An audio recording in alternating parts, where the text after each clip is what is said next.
They don't want to do it.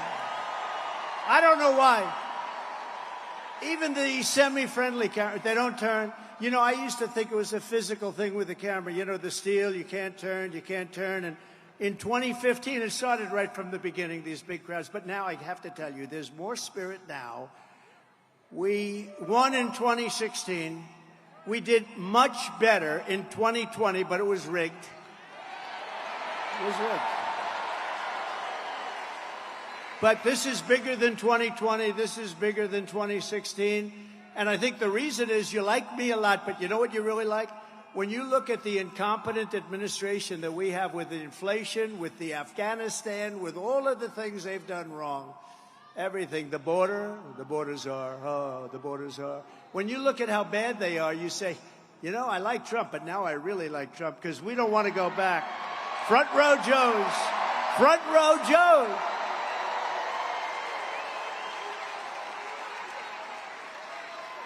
You know, front row Joes, they've been to 201. I hate to tell you that, North Carolina.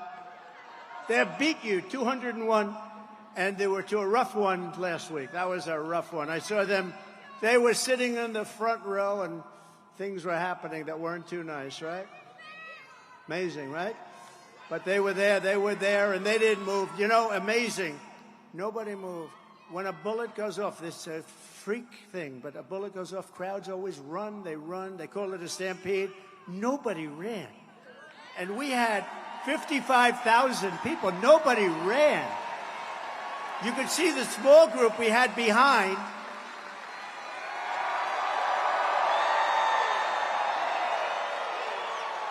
And, no, you could see the group behind because the camera was on. We had a tremendous, you know, like hundreds of people from the press. We had cameras going on. And you could see behind me, they were like this. How about the guy right behind me in the black with the green hat? And he's looking like this. Now, that guy was, I want to meet him. But they had a lot of guys like that back there. But did you see him? They've only played that clip about 5,000 times. They see it every day. It's over and over. But you see how brave. Normally when something like that happens, everybody but Richard will leave. Richard will stay. He's a tough cookie. But no, everybody scrambles. They run. Nobody ran. Same thing with the group out front. The group out front was the big group. Thousands and thousands of people. Nobody left. They just stood there watching because they saw that I was in trouble. Either I was in trouble or something was happening because I had a lot of blood on my hand. I checked out. I said, oh, gee, what's this? But no, they saw that. And when I went down, they saw that, and nobody left. It was like the whole thing is like a big love fest, let's face it. It's a whole big love fest. It's amazing. We love you, man. We love you. We love you. We love you. That was a horrible thing. That was a rough thing. And say what you want, the Secret Service, the ones on this day, on the dais, these guys right here, the tough cookies, they ran. Bullets were flying. Bullets were flying, and they were running right at me. And it was a rough, horrible, horrible time. And they said, sir, we have a stretcher for you. I said, you're not putting me, I'm not getting on a stretcher. They had a stretcher. I said, that's not going to look very good if I get carried out on a stretcher. Hello, everybody. Thank you, everybody. They said, I'm not getting, where are my shoes? My shoes got knocked off. They tackled me so damn hard. But it was a terrible thing in so many ways. And as you know, we lost somebody who was fantastic. Corey, fantastic. His family is fantastic.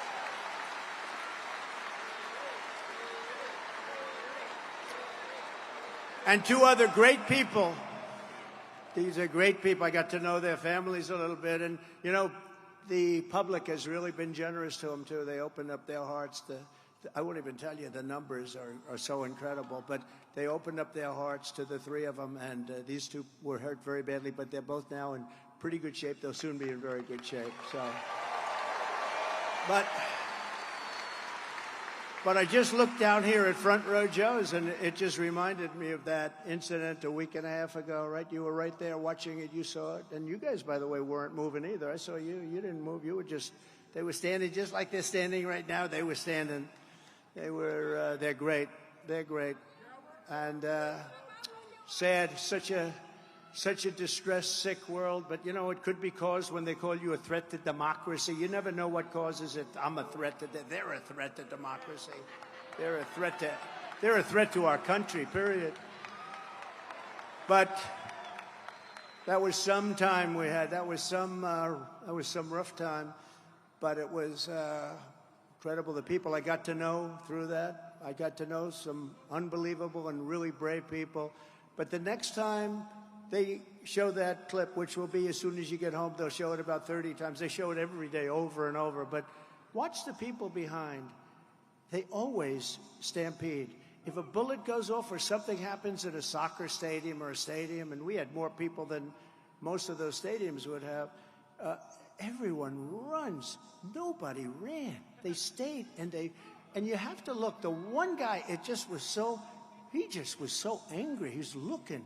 I gotta meet him. There's something about brave people that I love, right? People that love our country. He's out there. He's like up there. No, they're great. They're great people. And we had a great convention. We had a convention that broke all television ratings. How good was the Hulkster, right? Oh. And Kid Rock called. He wanted to be a part. He was fantastic. But they were all fantastic. It was the greatest. It was just a flawless convention. It was great. And the television ratings were record-setting ratings. You all read that. They were record-setting ratings, and it was just an honor. The stadium was beautiful. Milwaukee was beautiful. Wisconsin's promised me they're all going to vote for me now because we put $250 million into their economy. So we're going to win the great state of Wisconsin. But Milwaukee was great. They did a great job. The stadium is new. They built it for the basketball team, which is excellent. You know the Greek, right? The Greek. He's a good player. But they built it for the team, and it was like new. And it was one of the most, I think it was the greatest. I really believe it. It couldn't have been better. It was the greatest convention that anyone's seen thus far, Republican or Democrat.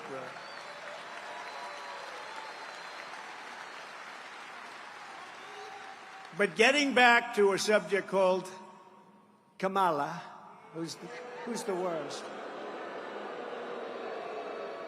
You know, I ask you this question because this has never happened before. So Biden's running. I wouldn't say his debate performance was one of the best, right? Do you agree? That's where it all started, with the debate.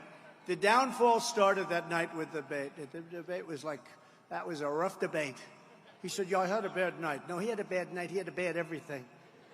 He had a very bad night. But it started really with the debate. It was all, you know, the game was up. They say the jig was up. And it was indeed up. But it started with that. And then it only got worse. And we were leading him by 11, 12, 14, 15 points. And then he decides to get out because the bosses said, we're not going to have you. He didn't want to get out, but they told him, you're getting out. They said, you're getting out. You're getting killed in the polls. You can't win. You saw that. You can't win. You're getting killed. So now they bring in this one who's worse than him. She's worse than him because he's a fake liberal. You know, he wasn't that liberal. He was fake. She's a real liberal. She really is a real liberal. She's much worse than him. Now, if we start beating her in the polls by 10 or 15 points, are they going to bring in a third candidate? It's like, you know, Trump is killing this guy. All right, out. Let's bring in a new one. Out, out. And then maybe at some point they get one right, but when will that stop? And, you know, the guy had 14 million votes. So much for democracy. You know, they talk about democracy. He had 14 million votes, and they said, we're going to give it to somebody with no votes. She had no votes. In addition to her horrendous record as vice president, Kamala Harris has also been caught red-handed perpetrating the biggest scandal in American political history. For 3.5 years, Harris shamelessly lied to the public to cover up Joe Biden's mental unfitness, claiming that Crooked Joe was at the absolute top of his game. I don't think so. I don't think so. I wish him well, but I don't like him. He's not a nice person. I mean, he's not a nice person. He's trying to put me in jail. Why would I like him, right? That's the first time. No, first time. And she's the one behind it. And she's got a new line, you know. She's going, I'm the prosecutor. She's one of the worst prosecutors in history. She destroyed San Francisco. I'm the prosecutor, and he's the convicted felon or something. A radical left judge in an area where every one of these cases, every one of them is brought by them. So think of it. They get me to that position, and then their campaign says, I'm the prosecutor, and he is the convicted felon. That's their campaign. I don't think people are going to buy it. And we won our big case. You know, we won the case in Florida. That was a big one. We won that one. And I got out by beating their Justice Department. And he got out of the same case, except his was far different because he had 50 years of documents, right? He got out by being incompetent. The prosecutor said he had no memory. He basically said he's incompetent, so he shouldn't stand trial. Can you imagine? He can be president, but he can't stand trial. What's that about? But it was all headed up by her because she's a prosecutor, a really bad one. If Kamala will lie to you so brazenly about Joe Biden's mental incapacity, then she will lie to you about anything. She can never, ever be trusted. She can't be trusted.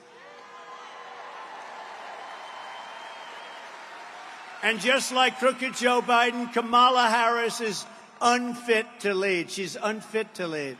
She'll destroy our country. In a year, this country will be destroyed. A vote for Kamala is a vote for 4 more years of dishonesty, incompetence, weakness, and failure. Other than that, she's doing an excellent job. A vote for Trump and Vance. How do you like? How do you like? J.D. Vance. How do you like him? A vote for Trump-Vance administration is a vote to restore leadership, competence, common sense, and strength back to the Oval Office like we had it just 3.5 years ago. If Kamala Harris gets in, she would be the most radical far-left extremist ever to occupy the White House times 10. There's never been a lunatic like this in the White House, and we've had some bad ones. But the worst one is Joe, actually. As a senator, Harris was ranked the #1 most left-wing Democrat in the Senate. Think of that. She's ranked the #1. And that's not what this country wants. She makes Bernie look like a moderate. You know, he looks like Bernie Sanders. He's actually quite moderate by comparison. Here's just some of her crazy liberal record. Kamala Harris co-sponsored Bernie Sanders' $32 trillion plan for a socialist takeover of the entire U.S. health system, which will be a disaster and will bankrupt Medicare and Social Security. They're gone. And remember, Social Security is going to be gone anywhere if we're not elected, because they're putting all of these millions of people that are pouring into our country, they're putting them into Social Security, Medicare, schools, hospitals.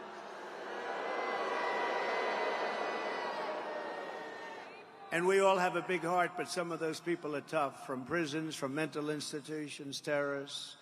When asked if her plan would outlaw private health insurance for 180 million Americans, Kamala replied, let's just eliminate all of it. That's all she said. We'll eliminate all. That's nice. Thank you very much, Kamala. She endorsed free taxpayer-funded government health care for all illegal aliens, everybody that walks into our country that's illegal. This is why they come. When these stupid people, they're stupid, low IQ people, when they say, we're going to give you health care, we're going to give you everything, they come. You're not going to say, we're going to give you all of these things. They're going to come, even if they're fine in their country.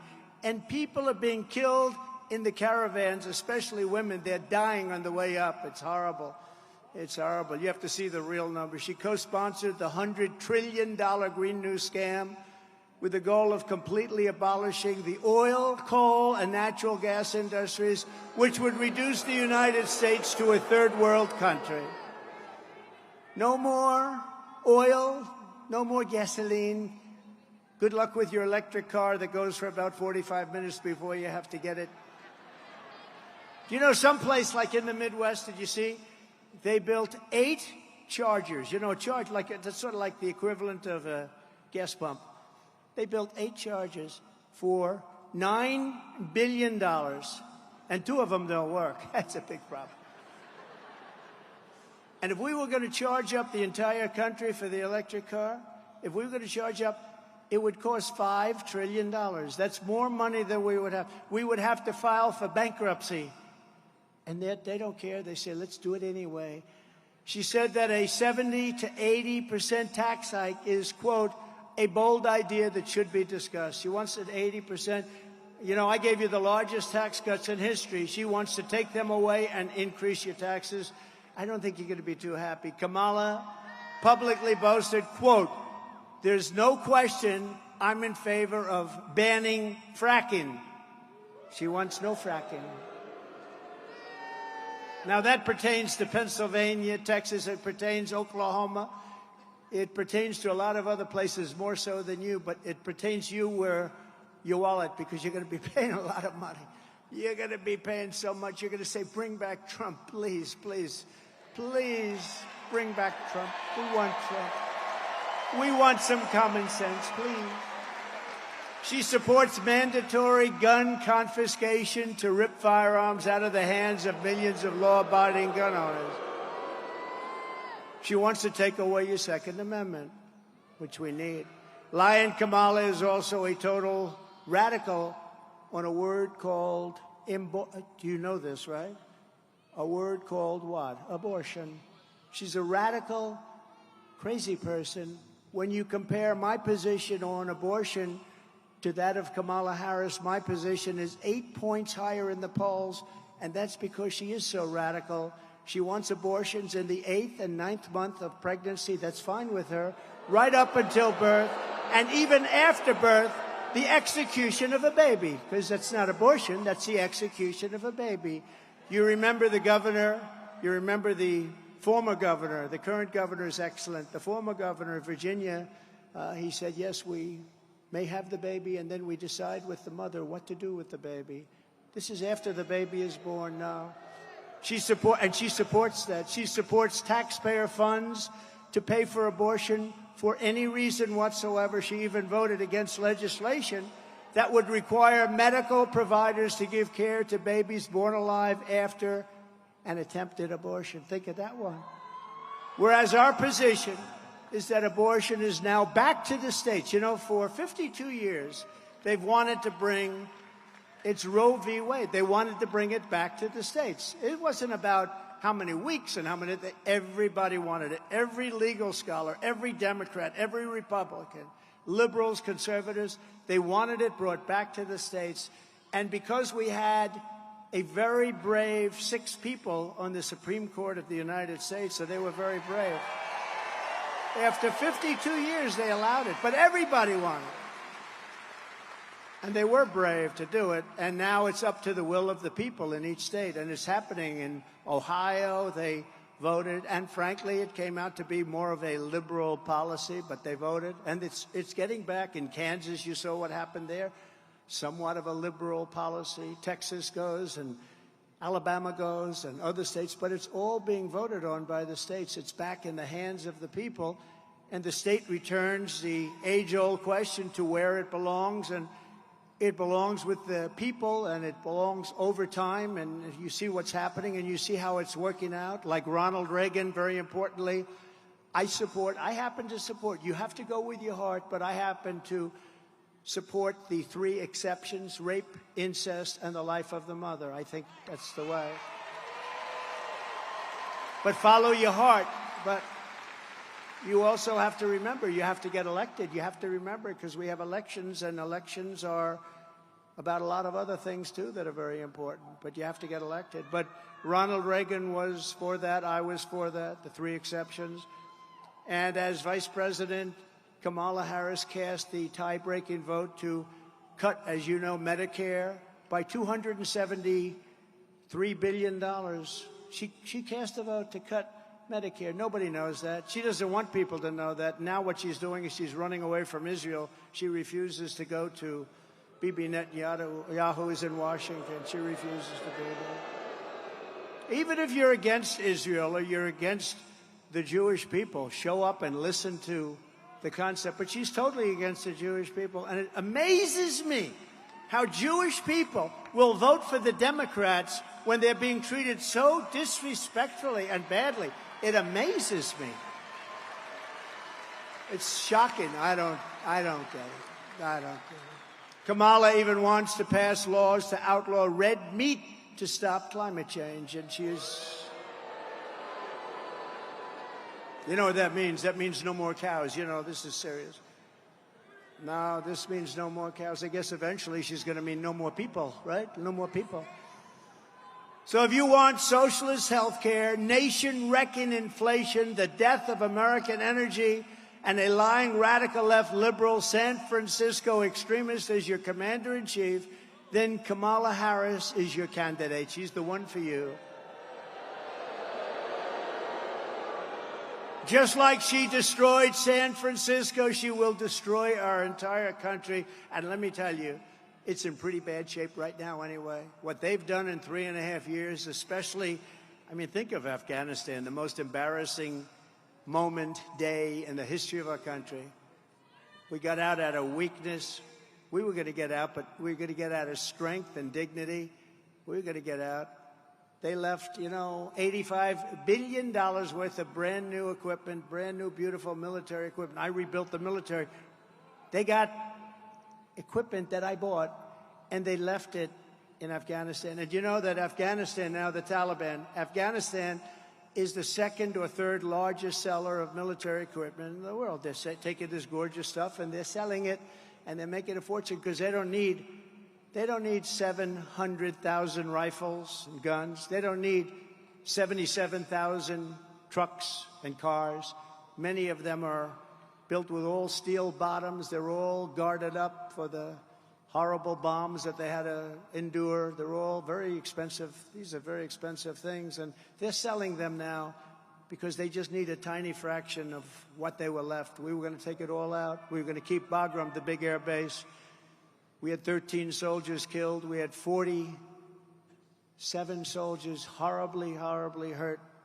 No legs, no arms. Nobody ever talks about them. They talk about the 13 dead. They never talk about the 47 that have been so horribly hurt. I mean, just, it's so bad. It's so horrible to see. But 47 is an important number. Maybe there's something to it. You know, 47, that's an important number.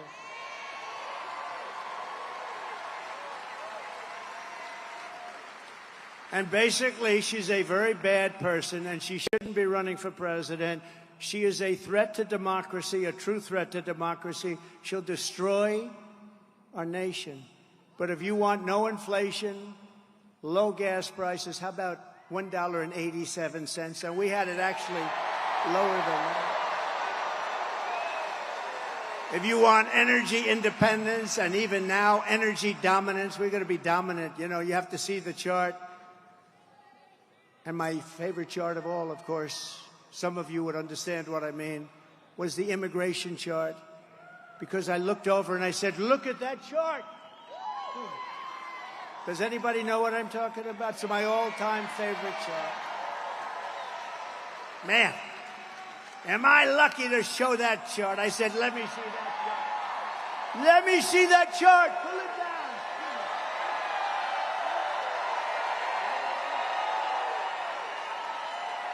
That wasn't good. That's my all-time favorite chart. It showed how great we did on immigration. My last week in office, we had the lowest number of illegal aliens that we ever had coming across our border. I was very proud of the chart. You see it go like this, and then it goes like a skyrocket. But forget that. I like it for other reasons, too. I will sleep with that chart for the rest of my life. But if you want the greatest economy in history again, and freedom, if you want freedom, real freedom, because we're going in a very bad direction, then you must vote for a gentleman named, perhaps you've heard of him, Donald J. Trump. Perhaps you've heard of him.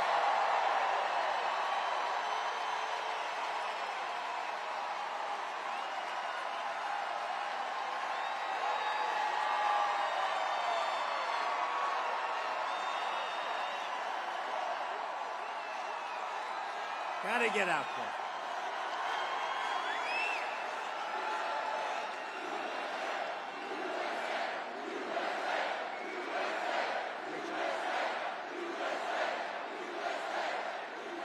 Kamala Harris's California socialism would kill the American dream forever. You know, you don't hear about the American dream anymore. We're going to bring back the American dream for our children. Under Trump-Vance administration, and he's terrific. By the way, he's been incredible. You know, he wrote the great book on workers, about how workers were being horribly taken advantage of. Became a movie, big best-selling book, became a great movie, actually. And he's a great guy. Went to Yale Law School without any connections because his father passed away and his mother had some difficulty. And you get into Yale without any connections, that's pretty good. And he was a great student. Then he met his beautiful wife at Yale, two smart people. It's really an amazing story. Amazing. Became a senator from the great state of Ohio. Ohio loves him. So he's exactly what we want. And he's a very common sense guy.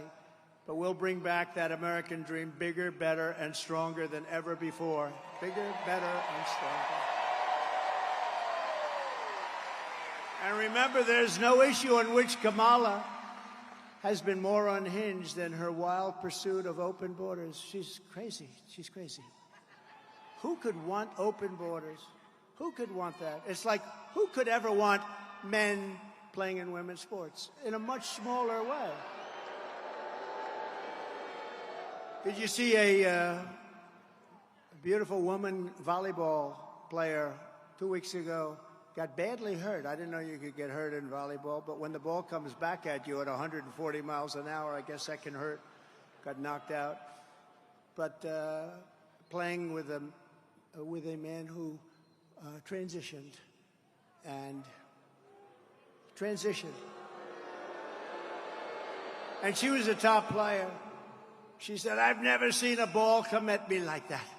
I played volleyball for a long time since I'm a little girl. I've never seen a ball, Richard. Richard, as she said, I've never seen a ball come. What about race car drivers? Do you want to have a couple of transitioned race car drivers? Maybe that's okay.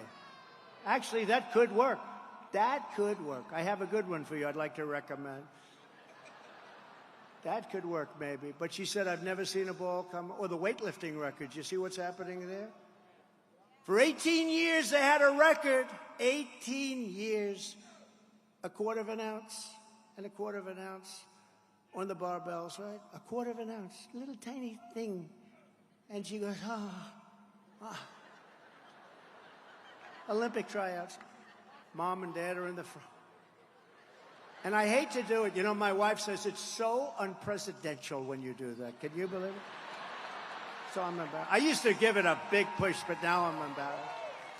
You know, I know I'm embarrassed to do it. She said, darling, your speech was wonderful, but please do stop with the weightlifting and the swimming. It's so unpresidential. You know, she's a class act. But I said, but people like it. People like it.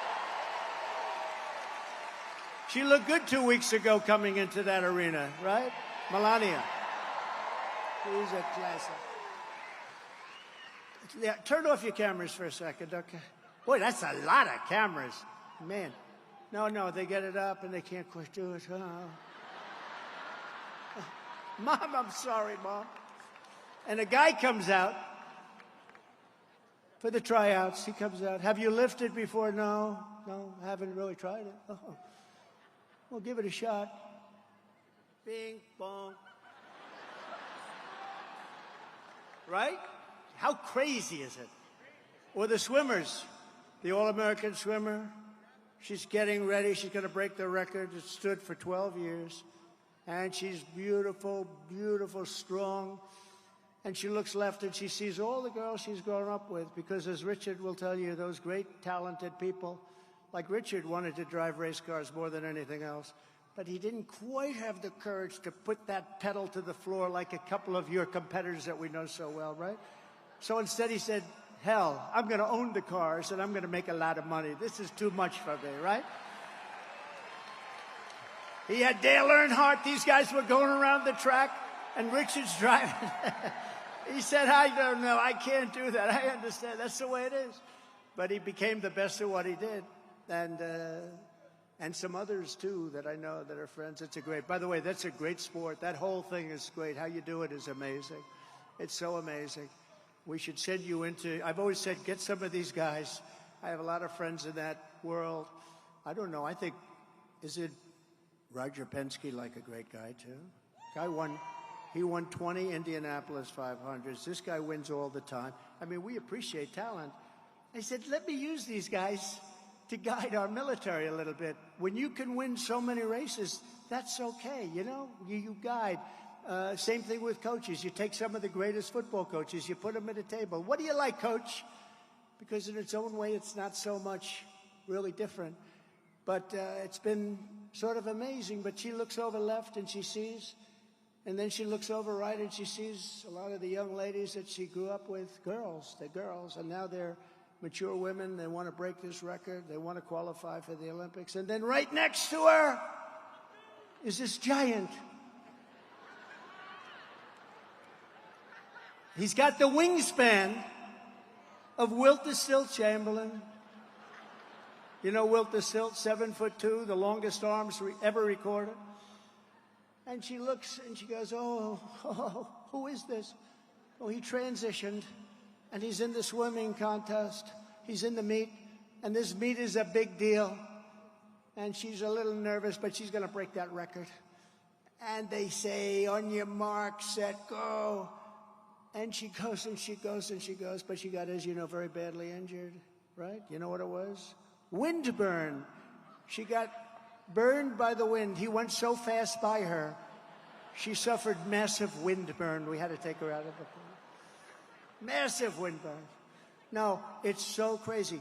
Men playing in women's sports. It's demeaning. Who could want this? Who could want open borders? Who could want high taxes? Who could want high taxes? Who wants this? They have so many things. You know, we're the party of common sense because we're conservative with it, but we're the party of common sense. And we have to get back to common sense.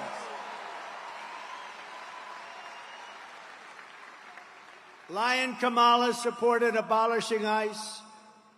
She compared ICE agents to members of the KKK. Can you believe it? It's so disrespectful. And these guys, these people are great. I've seen them.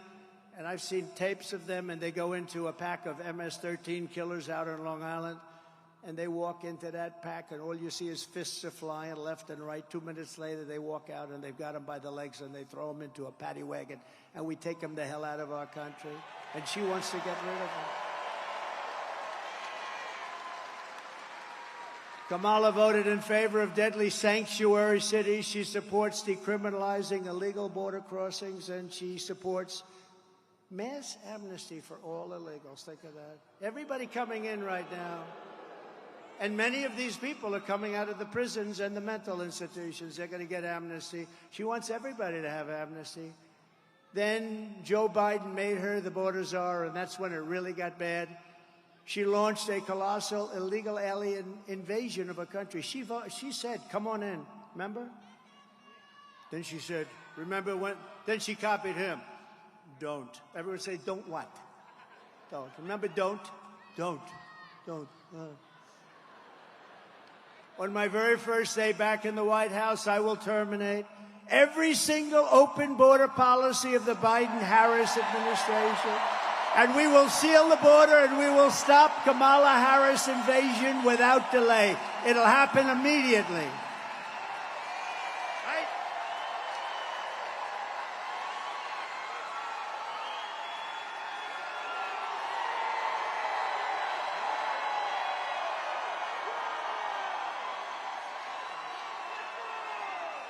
We will do it immediately. Under borders are Harris, illegal aliens are pouring in by the millions and millions and millions. It's going to be 20 million, maybe more than that by the end. You ever hear of gotaways? They don't include gotaways. You know what a gotaway is? The people that get in, which is probably most of them. It's probably already over 20 million. You know, we're losing 300,000 people a year to fentanyl that comes through our border. We had it down to the lowest number, and now it's worse than it's ever been. We had the best border, the most secure border we've ever had, and now in just a short period of time, we have the worst numbers in history. They're coming not just from South America, but from Africa, from Asia, from the Middle East. They're coming from everywhere. They're coming from all over the world, from prisons and jails, mental institutions, and insane asylums. You know, they go crazy when I say the late, great Hannibal Lecter. Okay, they say, why would he mention Hannibal Lecter? He must be cognitively in trouble. No, these are real stories. Hannibal Lecter from Silence of the Lamb. He's a lovely man. He wants to have you for dinner. He'd like to have you for dinner. These people are coming into our country. And terrorists are coming in at the highest levels that we've ever seen. You know, in 2019, Border Patrol put out a chart. And I don't believe this chart, but I like it. I use it all the time. It said during 2019, we had 0 terrorists. It's impossible, I think. But they said it. I'll take it. Where is Brandon? Brandon, is that right? 2019, the great Brandon Judd. 2019 from Border Patrol. 2019. They had 0 terrorists coming in. Now, I think it has to be, I'm sure some got in a little bit, but not very many. But they had it down at 0, so I use that all the time. But now we have hundreds and hundreds and thousands of terrorists coming into our country, coming in from all over the world. Meanwhile, our crime rate is going up, despite the fact that they like to say it's not. Come on. Well, crime statistics all over the world are plunging. And you know why they're plunging? Because other countries are taking their criminal elements and they're bringing them into the United States of America, and they're dumping them in our... We're a dumping ground. We're a stupid country that's run by stupid people, and we're going to make this country so great again, but we have to fix it.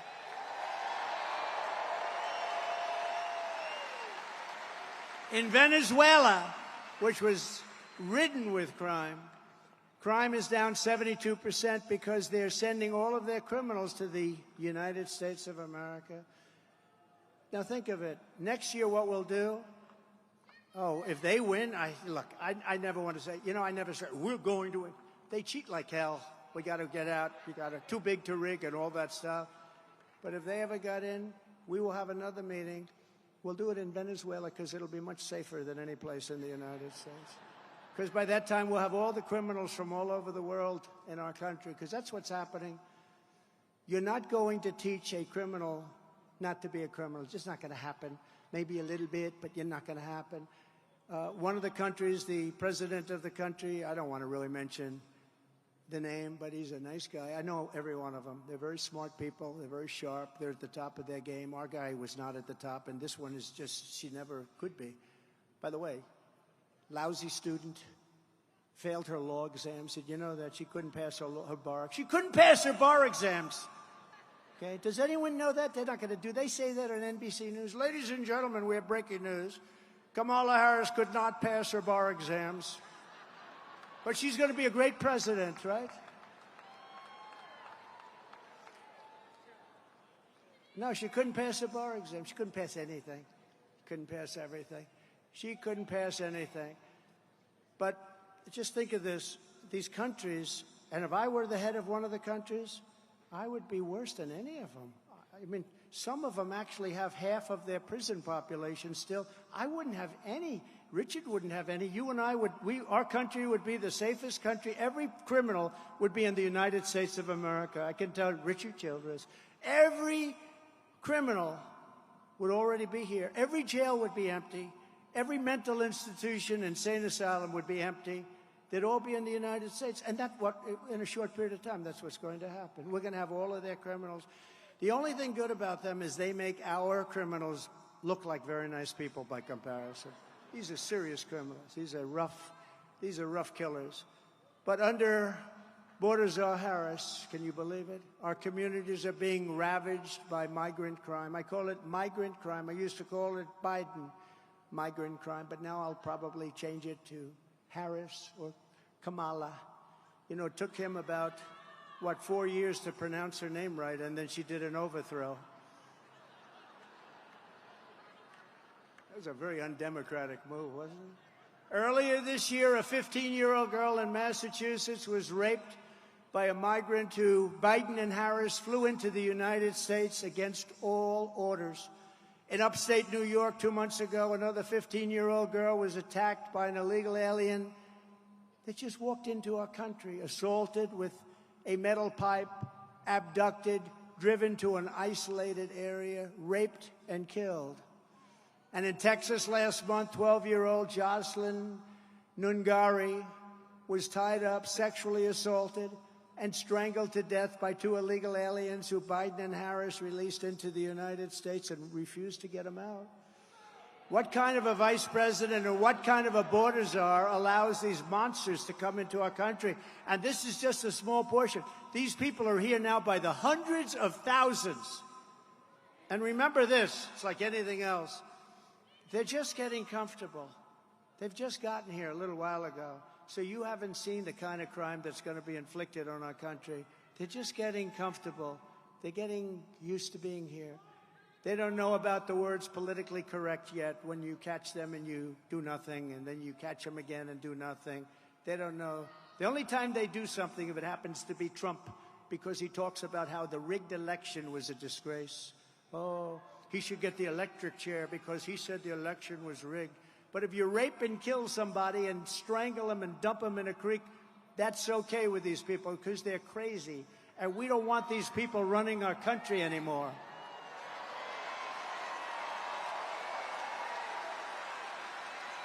What kind of person allows innocent American girls to be raped and murdered while keeping our border wide open? Never change it. Never change it. You know, they passed for the election about 2 weeks ago. They passed something that's meaningless. It's absolutely meaningless. But you know that, Brandon. They said they passed some nonsense so that they could have we're having a news conference. It actually made it worse. It actually, look at me saying it did. It made it worse. It's horrible. Kamala's deadly destruction of America's borders is completely and totally disqualifying. She shouldn't even be allowed to run for president, what she's done. She's committing crimes. No person who deliberately lets these kind of savage criminals into America should ever be trusted with power again, should ever be trusted to be the president of our country. If Border Czar Harris stays in charge, every week will bring a never-ending stream of illegal alien rapists, bloodthirsty killers, and child predators to go after our sons and our daughters. That's what's going to happen. Everybody knows that. You're not going to talk these people into being wonderful citizens. If I'm elected, we will immediately deputize local police who are dying to do the job, by the way, but their power has been taken away. And we'll form a massive dragnet to scour the nation for the monsters who are murdering and raping children all over the world. Many of them have come here because they're looking for them in their own countries for rape, for murder, for all sorts of things. And we will ship them back to the country from which they came. We're going to get them out of here. You know, when I first came here, I don't tell this much, but you couldn't get them back. I said, well, we're going to get them out. MS-13 in particular, the most savage, vicious gang. They killed 2 16-year-old girls walking to school. They killed them with a knife. They sliced up their body. They didn't want to use a gun because that's too quick. They didn't want to use a gun. They sliced them up. They sliced them up into pieces. They killed them. And Nancy Pelosi said they should stand trial, you know, nice fair trial. No, these are monsters. But when I first came here, I said, we're going to get these people out, MS-13, and the general came up to Sir President Obama at the time. President Obama has been trying for 4 years. President Bush has been trying. They've all been trying. The countries won't accept them. They don't want their MS-13 back. I said, really, you can't get them back? No, sir. What they do is they put major big aircraft, commercial aircraft, on their runways. so that when we're getting nearby, we can't land, sir. And then they clog up the roads, right, Brandon? They clog up. He knows because he was trying to send them back. They couldn't send them back. Then they clog up the road so the buses and cars, every way, you can't get back into their countries. And they tell the people, we'll give you the death penalty if you come back in. Other than that, they're quite friendly, actually. So I said, really, they won't accept them? Yes, sir, we have to live with them. I said, we're not going to live with them. I asked, how much money do, like, Honduras and Guatemala, El Salvador, Mexico, how much money do they get from us for economic development and aid? Sir, we pay them $750 million a year. Now, that's peanuts compared to all of it, but still a lot of money. We pay them $750 million a year, sir. I said, tell them that we're not paying any more. They're in default. We're not giving them the money. We're not giving them any more money, Brandon. We're not giving. You were there, right? You were there. So we notified them, you're not getting any more money. The three countries in particular, El Salvador, Guatemala, Honduras, rough countries. And they were sending all of their criminals into our country. They said, we're sending them back, and you're not going to put any airplanes on the runway, and you're not going to clog up the roads. We're sending them back. But I said, how much money? $750. Inform them that they're not getting any more money. There's no more aid. We call it aid because we're stupid. We call it aid. You're not getting any more aid. There will be no more aid to your country.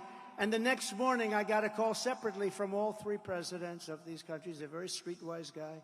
They're very streetwise people. And they called me. And they said, sir, there must be a misunderstanding. I said, what's up? He goes, sir, you have stopped sending our aid to us. I said, that's right, because you're not letting the criminals that you sent in caravans and otherwise you sent into our country, you're not letting them go back to your country because we're sending. Well, sir, I'd like to talk about that. We would be delighted to take MS-13 back into our country. And all three countries the same exact.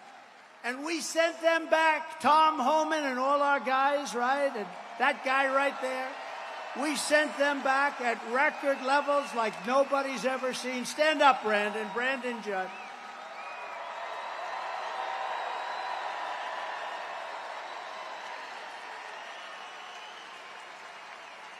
Right, Brandon? We sent them back. Brandon was shocked because he was the head of the Border Patrol. And I'll tell you a little secret. He's not supposed to endorse anybody. He's really not. But he got so fed up with the incompetent people that when I ran, he said, I don't care. I'm endorsing Trump. I said, you're not supposed to do it. I said, I don't. And he never wavered, did he? He never wavered. Him and his whole group of people, they're incredible. These are incredible people. You know, it's much easier for him not to do the job. But they don't want that. They want to straighten out our country. They love the country as much as anybody in this room. They want to work. It's risky. It's dangerous. They don't want to not do their job. They want to make our borders strong and our country safe. And we're going to be doing that in 6 months. We're going to be doing that. You know, unfortunately, we have to wait till January 20th. But I can tell you that November 5th will be the most important day in the history of our country. We're going to take our country back from these lunatics.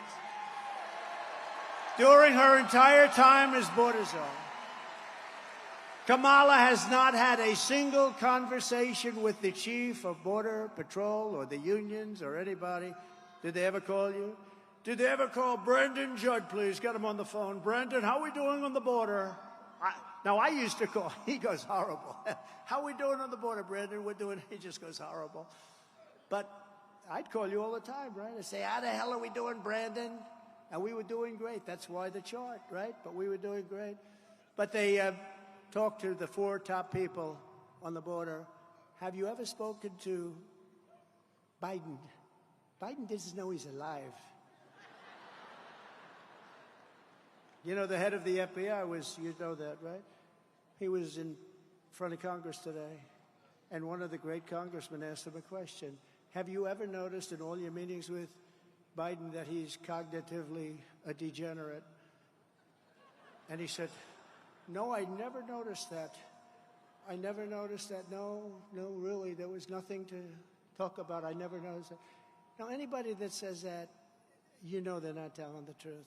It's a very serious thing. It's a very serious thing. No, I didn't notice. I didn't notice. No, I didn't notice. I didn't notice he couldn't stand up. I didn't notice he can't walk. And I didn't notice he can't think and he couldn't talk. Other than that, he's doing quite well, however. Thank you. No, he didn't notice. That's a very bad thing. Very bad thing. Very sick thing. We're pleased to be joined today by former President of the National Border Patrol, and that's the man I've just been talking about. He's been so incredible. The Patrol Council, the head guy and the boss, Brandon Judd. Thank you, Brandon. Thank you.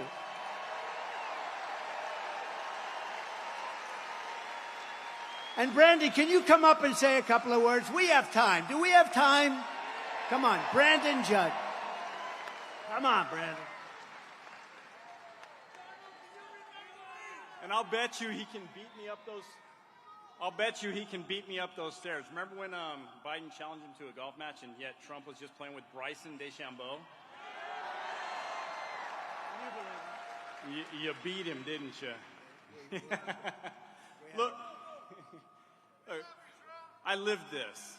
I lived this. Under 5 presidents, I worked under 5 presidents. Never have we seen a more secure border. You know this. This isn't a secret. The most secure border we've ever had was under Donald Trump.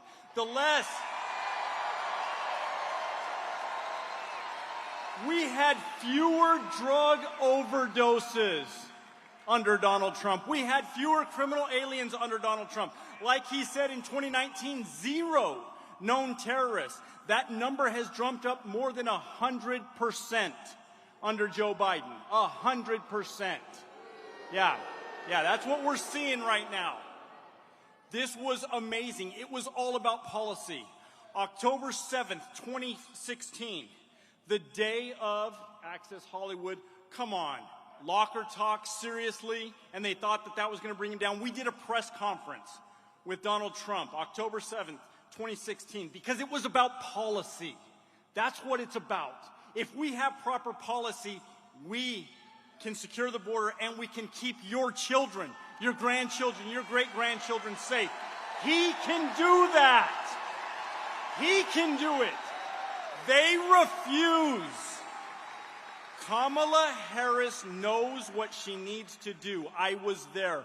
I gave her all of the policies that she needed, all of them, and she refused to implement them. She does not care about you.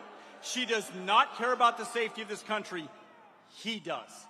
This is the man for the presidency.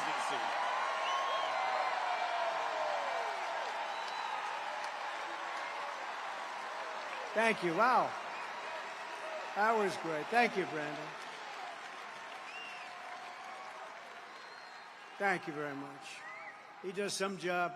He does some job. Now that she's running for president, Kamala is suddenly trying to transform her personality to pretend she is tough on crime. She's so bad on crime. In fact, Kamala Harris was the original Marxist district attorney. She was the first of them. You know, you hear all about them in Philadelphia and Los Angeles. She was the first. She was worse than any of them. She supports ending cash bail nationwide. She wants no bail. If you murder somebody, just go home and relax. Murder a couple of other people. Which means releasing violent criminals immediately after arrest. She supports stripping police officers of legal protections, ending jail sentences for parole violators. And in 2020, she helped raise $35 million to bail out criminals released from jail after they shot at our police, looted stores, sexually assaulted innocent victims, and committed many other very serious crimes. She was giving them money and bailing them out. One of the dangerous criminals Kamala helped bail out of jail was Sean Michael Tillman. You know that name, a repeat offender who, with Harris's help, was set free. He then went on to murder a man on a train platform in St. Paul, Minnesota, shooting him in cold blood 6 times, lying on the ground. Shot him in the head and in the torso 6 times. Kamala Harris wants to be the president for savage criminals, illegal aliens. I will be the president for law-abiding Americans of every race, religion, color, and creed. And I will stop the Democrats' party war. Remember this. The Democrats, they have a war going with police. They have a war. They don't want to talk about it, but they want it. the Democrat Party has a war on with police. We will stand up to the Marxist district attorneys. Defund the police. That's what they want, defund. They want to defund. She wants to defund the police. Now, she's pulled back on it, but that's where she is going. Does anybody even understand the concept? That's like open borders. That's like men and women's sports. The same thing. I think it's maybe even crazier than any of them. We will give our police back their power, protection, respect that they deserve. We're going to give them back the respect that they deserve. Today, I am honored to receive the official endorsement of the National Association of Police Organizations, which is the largest in our country. It represents 250,000 police officers nationwide. It's such an honor to get it. To me, that's a great honor. To me, that's something that means the largest anywhere in the United States. It's the greatest people. I'd like to ask their president, Mick McHale, to come up and say a few words, please. Thank you. Thank you, Mick.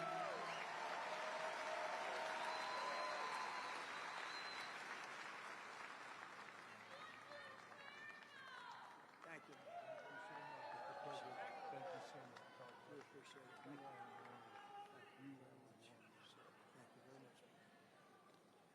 Ladies and gentlemen, I am truly honored to stand before you today, and on behalf of the National Association of Police Organizations, I am pleased to formally announce NAPO's endorsement of Donald J. Trump for President of the United States.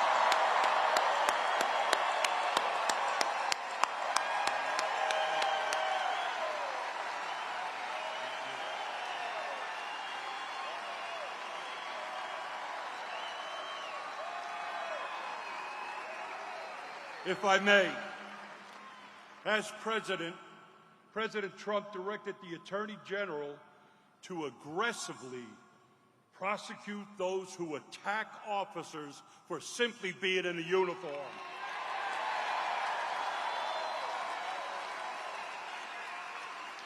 President Trump, he signed the Law Enforcement Mental Health and Wellness Act. And ladies and gentlemen, that's protecting the protectors.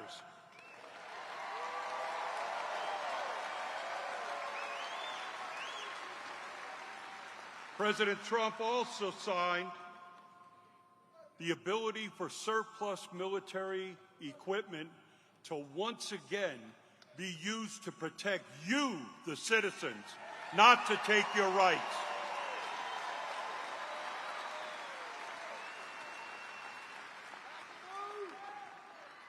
And one of the most important things that the president did, he recognized that the men and women who provide public safety, who are part of law enforcement, deserve the same constitutional rights as the people we serve.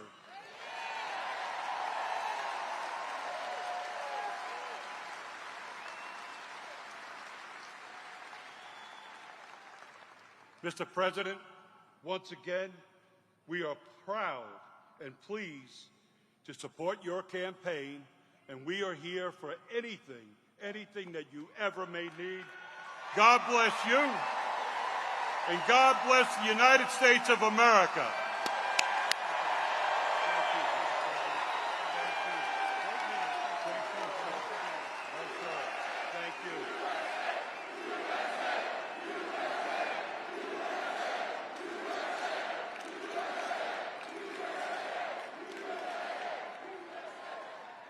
Thank you very much. That's a big one. That's something that means a lot to all of us in this room.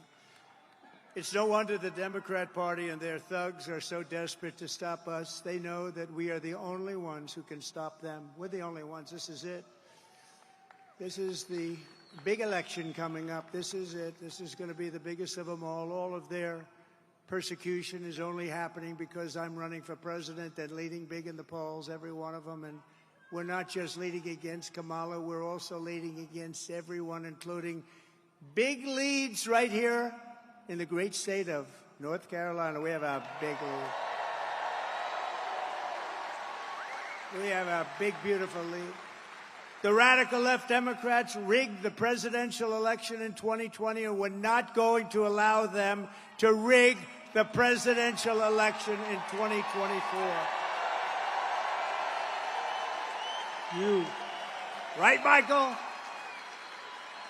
Every time the radical left Democrats, Marxists, communists, and fascists indict me, I consider it truly a great badge of honor. I never thought I'd be saying that, but I consider it a badge of honor because I'm being indicted for you. And never forget, our enemies want to take away my freedom because I will never, ever let them take away your freedom. I'll never let it happen.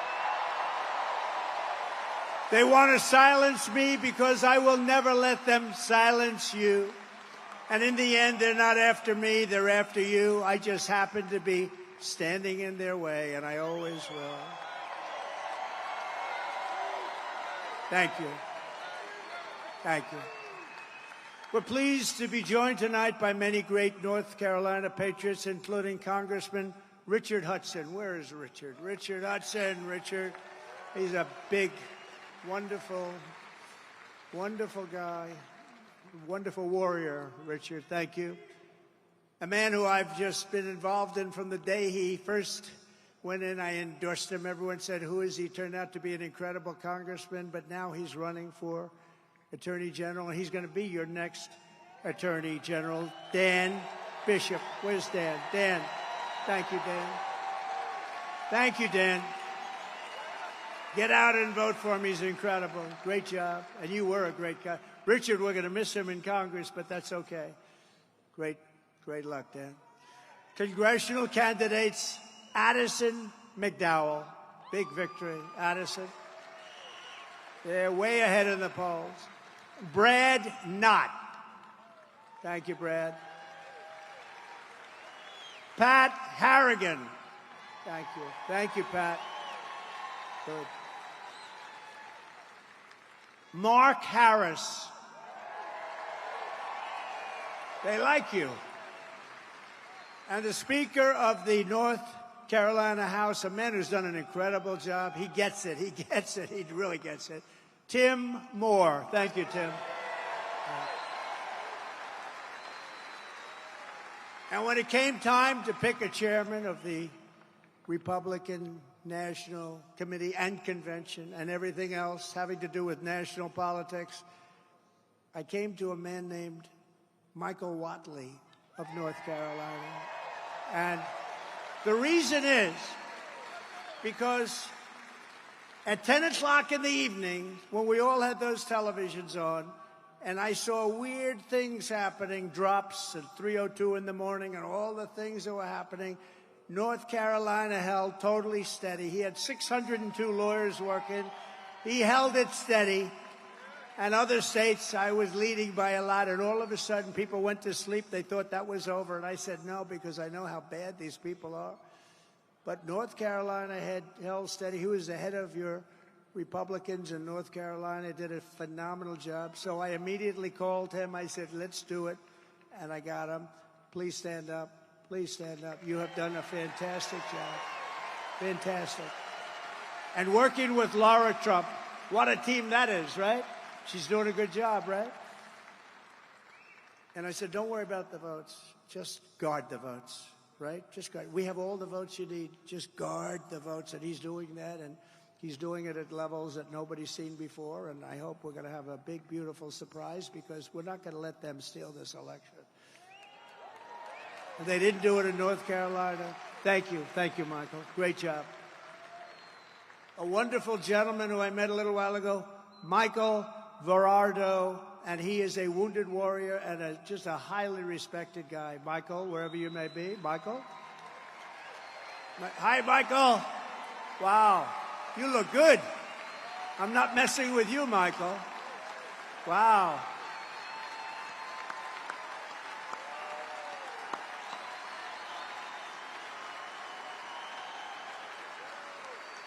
Good-looking guy. Thanks, Michael. Great patriot, great person. Members of the Charlotte Police Department are here. Please stand up. You are phenomenal. What a job. What a job they do. Thank you. What a job they do. Thank you very much. And Chief of the Catawba Nation, Brian Harris. Brian, where are you, Brian? They've been so supportive. They've been so supportive. Thank you very much. From the moment we take back the White House from Kamala Harris, they switch. It's every day. Next week they'll have somebody else when they find out how bad she is. She's worse than he is. But when we take it back from Kamala and crooked Joe Biden, the most crooked president we've ever had, I believe we are going to have the 4 greatest years in the history of our country. We're going to do it. We're going to do it fair. Starting on day 1, we will end inflation and make America affordable again. Inflation is killing our people. They've got inflation. I think real inflation is closer to 50%. They like to say 23, 24%. No, they don't add everything. I think, look at interest rates. They're through the roof. Nobody can buy a house. You can't get the money even if you want it. To bring down the prices of all goods, we will stop the Biden-Harris war on American energy, and we will drill, baby, drill.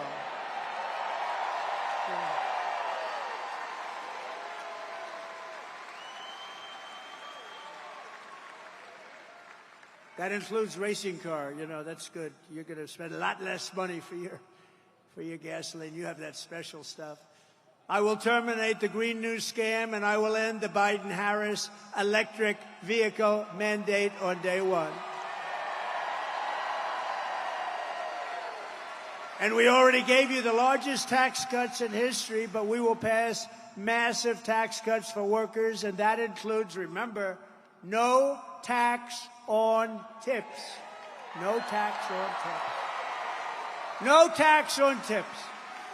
To protect North Carolina workers, I will revoke China's most favored nation status. Think of it. They're most favored because they're a developing nation. Well, we're a developing nation, too, because we've gone to hell and back. We're a developing nation, too. They are considered a developing nation, so they get advantages that we don't get. Not going to happen. And I will pass the Trump Reciprocal Trade Act. That means that if China or any other country makes us pay a 100 or 200% tariff or tax, we will make them pay a reciprocal tariff or tax of 100 or 200% immediately, right back. It's basically you hurt us and we hurt you, an eye for an eye. Look at it any way you want. Before I even arrive at the Oval Office, shortly after we, the people in this room, win the presidency, I will have the horrible war between Russia and Ukraine settled. We're going to get it settled quickly. I'll do it as president-elect. I'll do it. And I will be doing something that nobody else even talks about. We have never been so close. I will prevent World War III. We're heading to World War III. We're heading right into the teeth of it because we have stupid people representing us, and they're being represented against people that are at the top of their game. I will restore peace through strength, which is what we have. And in my next term, we will build a great Iron Dome missile defense shield over our country, a dome the likes of which nobody has ever seen before, and it will be entirely made in the USA.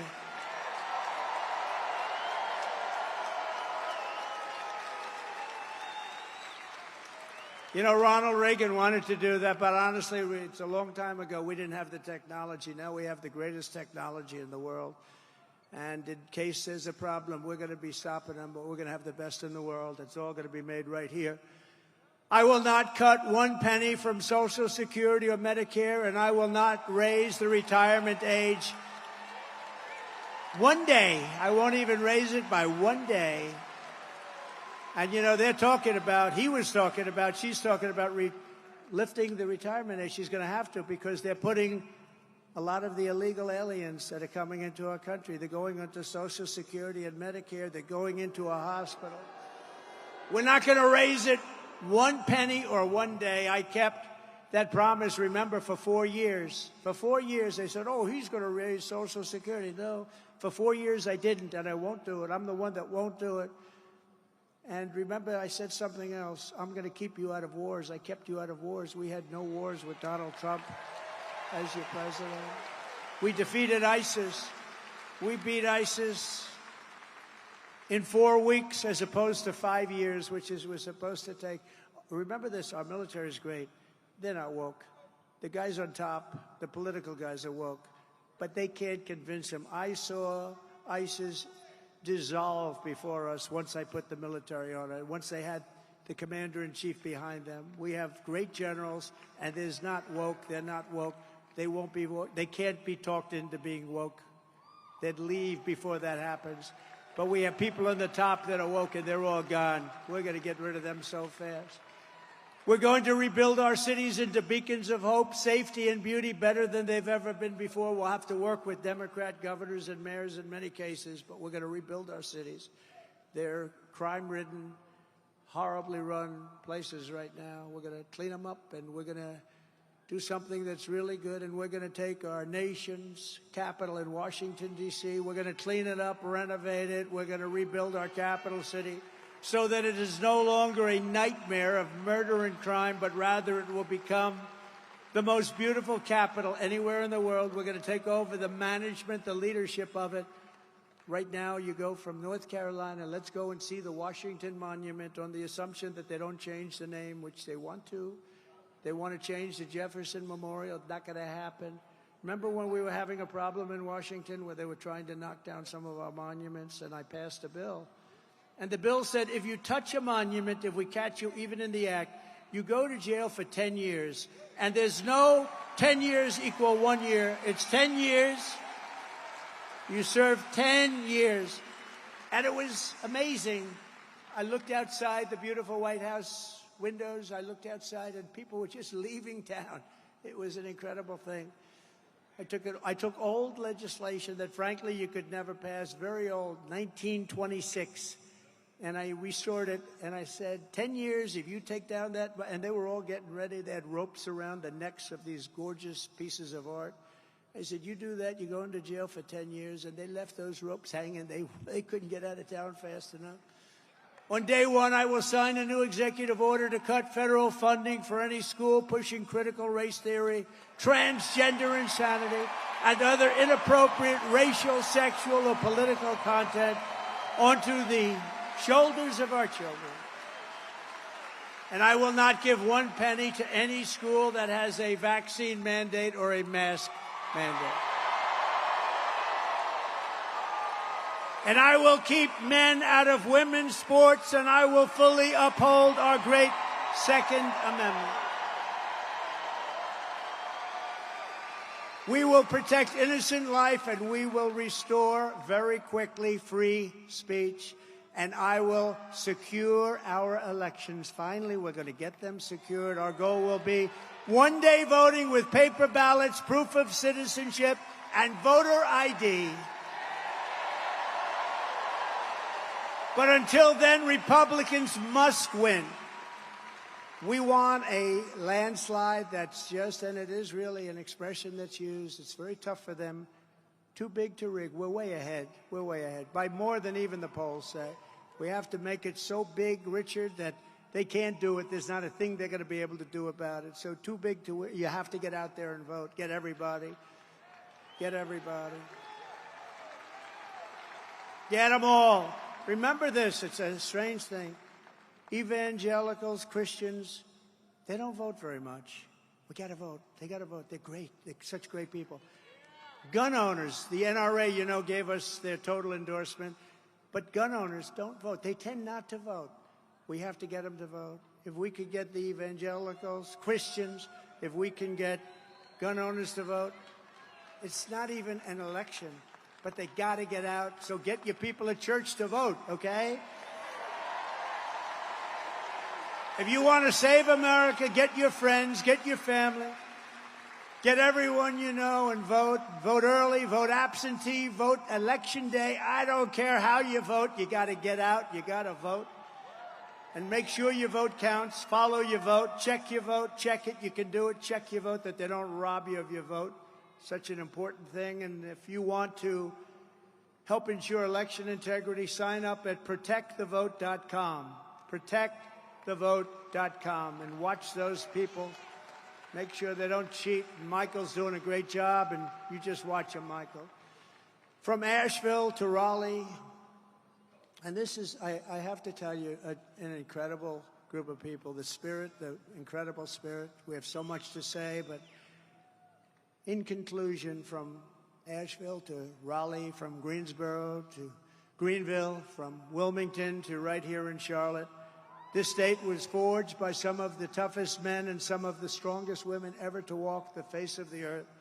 Our American ancestors were backcountry farmers and frontier settlers, woodsmen, craftsmen, workers and warriors who poured their love into this land, and they loved their families and they wanted to take care of their families at all costs. They climbed the mountains, fought the battles, conquered the dangers, tamed the unknown wilderness, built the factories, and gave everything they had to make America into the greatest nation in the history of the world.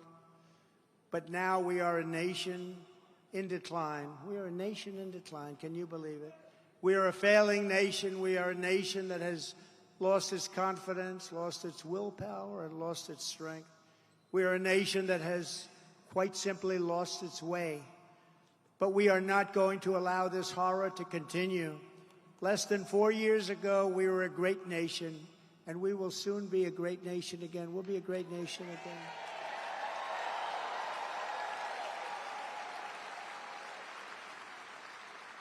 With our leadership, every disaster Joe Biden and Kamala Harris have created can be fixed, and can be fixed very quickly. Every problem can be solved, and every wrong can be rectified. By this time next year, America's borders will be strong, sealed, and secure. Inflation will be in full retreat. Our economy will be roaring back. Optimism will be surging. The American dream will be thriving again for citizens of every race, religion, color, and creed. Law and justice will reign all throughout our land. Freedom will be restored. The flame of liberty will be burning bright. Joe Biden and Kamala Harris, the worst administration in the history of our country, will be a fading memory of the past. And our great silent majority, including the once forgotten men and women of our country, will be the ones shaping America's magnificent future when I am the 47th President of the United States.